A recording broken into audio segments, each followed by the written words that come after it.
حضرت ابو ہریرہ رضی اللہ تعالیٰ عنہ فرماتے ہیں کہ حضور اقدس صلی اللہ علیہ وآلہ وسلم کا ارشاد ہے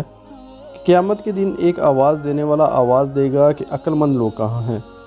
لوگ پوچھیں گے کہ عقل مند سے کون مراد ہیں؟ جواب ملے گا وہ لوگ جو اللہ کا ذکر کرتے تھے، کھڑے اور بیٹھے اور لیٹے ہوئے، یعنی ہر حال میں اللہ کا ذکر کرتے رہتے تھے، اور آسمان اور زمین کے پیدا ہونے میں غور کرتے تھے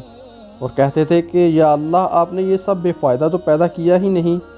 ہم آپ کی تسبیح کرتے ہیں، آپ ہم کو جہنم کے عذاب سے بچا لیجئے۔ اس کے بعد ان لوگوں کے لیے ایک جھنڈا بنایا جائے گا جس کے پیچھے یہ سب جائیں گے، اور ان سے کہا جائے گا کہ ہمیشہ کے لیے